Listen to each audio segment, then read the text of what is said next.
Kita ketiga halaman Rahmatul Ummah. Bacaannya.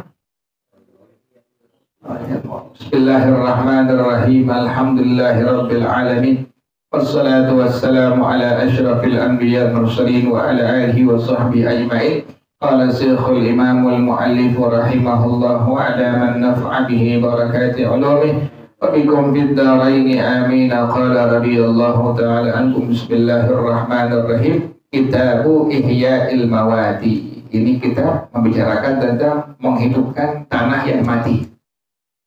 Ittafaqal a'immatu ala annal ardal maitata yajuzu ihya'uha. Sepakat para ulama, tanah yang mati itu diperbolehkan untuk dihidupkan. Wa yajuzu ihya'u mawatil islami dan muslimin bil ittifaqi. Dan boleh menghidupkan tanah yang milik orang-orang agama mawatil Islam, milik agama Islam, itu untuk muslim yang disepakati oleh para ulama diperbolehin. Ini tanah nggak bertuan. Kemudian adanya di negeri Islam, itu diperbolehkan, dihidupkan untuk muslim dan muslimah. Itu disepakati oleh para ulama semua.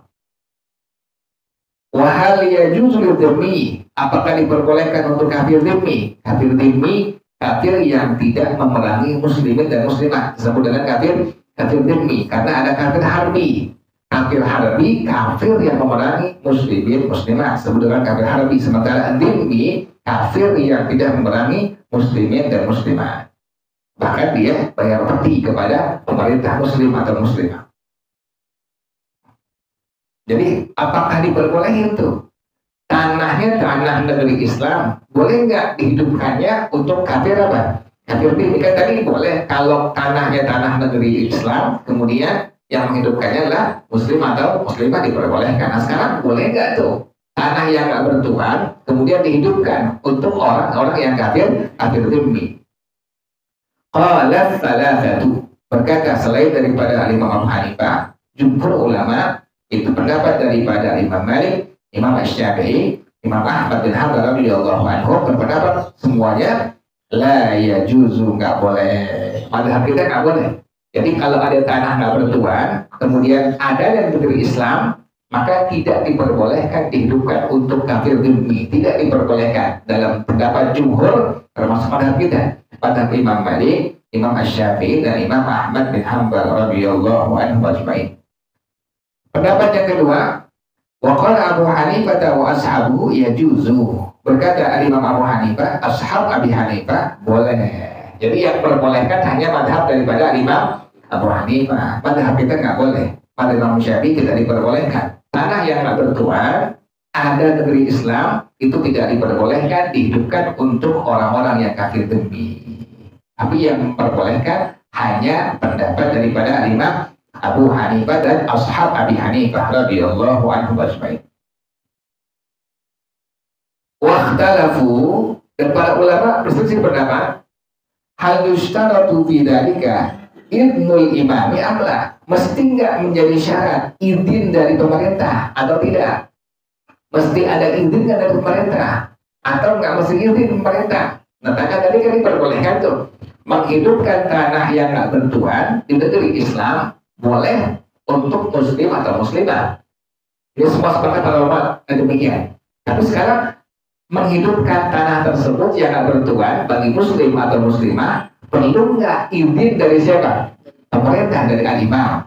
Qala Abu Hanifah, berkata Imam Abu Hanifah radhiyallahu ta'ala anhu, yahtaju ila idnihi, butuh kepada izin pemerintah, mesti. Pendapat yang pertama, pendapat daripada Imam Abu Hanifah, kudu mesti dapat izin dari pemerintah, baru silahkan diperbolehkan mengolah tanah yang memang itu adalah tanah yang tidak bertuan.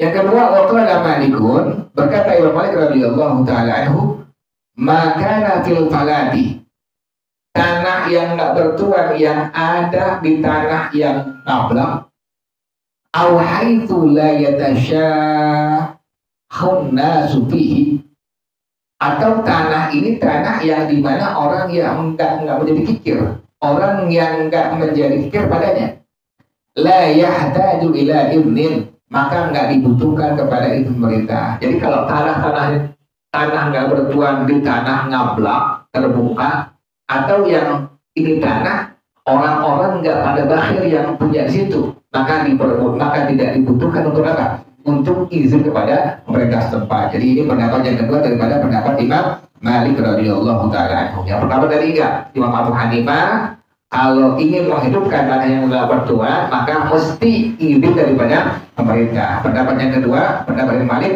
kalau tanah dari tanah yang terbuka atau orang-orang yang menempat tadi adalah orang-orang yang tidak bakhil, yang tidak ikir, maka tidak butuh kepada izin daripada pemerintah. Wa makana qariban minal umrani, dan tanah yang tak bertuan yang dekat daripada bangunan-bangunan, wa haitsu yatasyahun nasu fihi, dan sekira-kira orang pada bakhil, pada kikir padanya, iftaqara ila idnin, maka butuh kepada izin pemerintah. Jadi kalau tanah dekat gedung-gedung, kemudian warga sekitar pada bakhil, maka mesti apa itu? Izin pemerintah. Ini pendapat yang kedua daripada pendapat Imam Malik radhiyallahu taala. Jadi pendapat Imam Abu Hanifah, tanah yang nggak bertuan pengen dihidupkan mesti izin daripada pemerintah. Pendapat yang kedua pendapat daripada Imam Malik, kalau tanah yang telah terbuka, tanah nggak bertuan, tanah yang ngablak terbuka, kemudian yang kedua atau orang-orang yang sekitar, warga sekitar itu tidak bakhil, maka tidak butuh kepada izin pemerintah. Yang ketiga, tanah nggak bertuan ini dekat dengan bangunan-bangunan, gedung-gedung, dan orang yang sekitarnya itu adalah orang-orang yang apa? Yang bakhil, maka butuh kepada izin pemerintah. Diurusan nanti akhirnya tuh, terus sekitar warganya bakhil, diurusan tuh, tanah nggak bertuan dihidupin, akhirnya dikomplain. Makanya mazhab Imam Malik demikian, mesti dapat izin daripada pemerintah. Nah, mazhab kita yang ketiga, waqala Syafi'i wa Ahmadu, berkata Imam Syafi'i, Al-Imam Ahmad bin Hanbal radhiyallahu taala anhuma, la yahtaju ilal idni, enggak butuh kepada izin pemerintah. Udah, kalau tanah enggak bertuan di negara Islam, daerah Islam, maka muslim dan muslimah enggak butuh untuk izin pemerintah untuk menghidupkannya. Ini pendapat yang ketiga, yaitu mazhab daripada pendapat Imam Syafi'i dan Al-Imam Ahmad bin Hanbal radhiyallahu taala anhuma. Diulang lagi ya, tanah yang nggak bertuan dihidupkan adalah hukumnya tadi, hukumnya boleh. Kemudian dihidupkan tanah tak bertuan di negara Islam, daerah Islam, bagi muslim diperbolehkan. Sementara untuk kafir dhimmi, pendapat jumhur tidak boleh. Pendapat daripada Imam Abu Hanifah, ashab Abi Hanifah adalah hukumnya boleh. Kemudian apakah ada syarat harus izin daripada pemerintah? Pendapat yang pertama yaitu pendapat daripada Imam Abu Hanifah, mesti dapat izin daripada pemerintah. Yang kedua, pendapat Imam Malik, kalau tanah tak bertuan di tanah yang ngablak, yang terbuka, atau warga sekitar tidak bakhil, maka tidak butuh kepada izin pemerintah. Yang kedua adalah apabila tanah ini yang tak bertuan dekat dengan bangunan-bangunan dan warga sekitar adalah warga yang bakhil, maka mesti izin daripada pemerintah. Yang ketiga, pendapat mazhab kita Imam Syafi'i wa Ahmad radhiyallahu taala anhuma, tidak butuh kepada izin pemerintah. Kemudian waqtalafu fi makanan al-ardi mamlukan, dan para ulama berselisih pendapat pada masalah tanah fi makanan al-ardi, tanah yang dimiliki. Tsumma ba'da ahlu, kemudian orang yang punya tanah hilang, meninggal, hilang, lenyap, wa kharaba, dan hancur tuh tanahnya tuh, wa tala ahlu, dan lama perjanjiannya. Ini bagaimana hukumnya? Hal yumlaku bil ihya'i, apakah dapat dimiliki tanah yang demikian dengan dihidupkannya? Dulunya ada yang punya nggak tahu dia berulang ke mana, hilang udah, nggak ada ribanya, orang nggak tahu di mana adanya dia, pokoknya hilang sama sekali. Yang punya nggak ada, pewarisnya nggak ada, semua nggak ada. Ini tanah menjadi tanah yang seolah-olah tidak ada bertuan, lama masanya itu. Nah, ini bagaimana kalau seandainya ada orang yang menghidupkan tanah yang demikian modelnya, apakah bisa dijadikan miliknya? Nah, ini pertama. Qala Abu Hanifah wa Malikun, berkata Imam Abu Hanifah, Imam Malik radhiyallahu taala anhuma, yamliku bidzalika, bisa menjadi milik dari orang yang menghidupkannya. Tanah ini tanah dulunya ada yang punya, kemudian yang punya hilang, nggak tahu ribanya, ahli warisnya sama sekali nggak ada. Ini tanah hancur, udah hancur segala macam, nggak ada yang ngurusin.